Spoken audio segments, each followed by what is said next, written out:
before we go into infatuation, there is 3 things that you should know about the brain.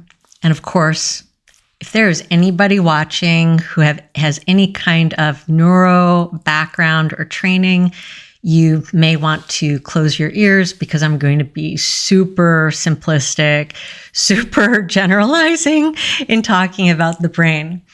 So there are 3 things that people should know about the brain. The one is that the brain really wants to be lazy, if at all possible, because it does so much freaking work. I mean, you all know how amazing the brain is.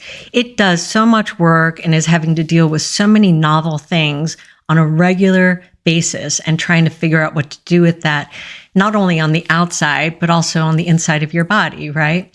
So if at all, it can find areas in order to be lazy, to not put in as much work, it will take that opportunity as quickly as it possibly can. So what does that mean? It means that it will look for patterns. It will make assumptions whenever possible.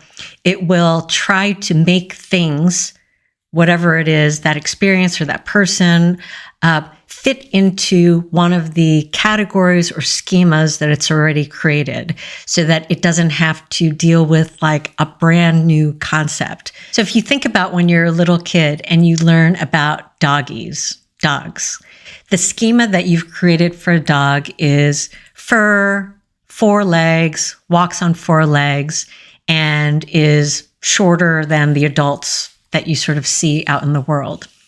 And then when they see a cat or a horse or any other kind of creature, then they sort of say, oh, doggy. And it's because they've created this category or this schema in their mind. So this is what our brain really likes to do. So whatever those categories are that it's already created, it will try as hard as it can to fit things into those, if at all possible. Number 2, which is very closely related to number 1.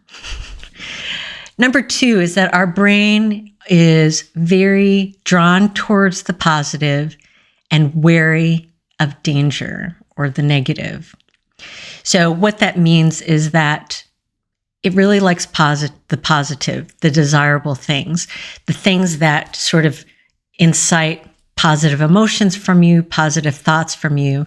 When your brain senses that something positive or desirable is happening, it really likes that because that means, oh, things are probably going to be pretty easy because this is probably something that this person is already comfortable with, which means I already have a category for that thing. I won't have to do much work with this new event. And so, it will be something that will be making this person feel good and hopefully will be something that lasts. So if at all possible, when it sees something positive or you experience something positive, your brain is really, really drawn towards that and will try to make that fit into one of the categories it already has. However, at the same time, your brain is also very much wanting to keep you alive, which is such a great thing. So it's very wary of danger. So if it senses that there is something undesirable or something negative happening, there's undesirable emotions, there's discomfort that the person is feeling, then it will sort of put up some like red flags of, oh, this is a bad situation. Is it dangerous? Is it life-threatening? So it's sort of your brain is sort of in both of these areas at the same place where really, really drawn towards the positive, very, very wary of any signs of potential danger. Number 3, which is also closely related to number 2 and number 1, is that your brain seeks stability. It wants stability, consistency, safety, patterns. It likes to know why things are happening, for there not to be puzzles, for there not to be confusion. Again, so that it doesn't have to be figuring things out. It already knows this is how this thing is going to proceed. I can sort of direct very little energy towards this activity because we've done this a bunch of times. I don't have to really do much work. Fantastic. So if at all possible, it will try to find order, try to find that kind of consistency and stability, and will be drawn towards that as much as possible.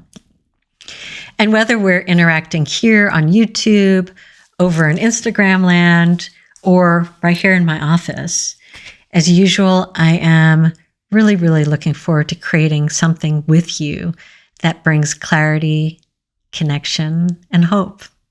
Until next time.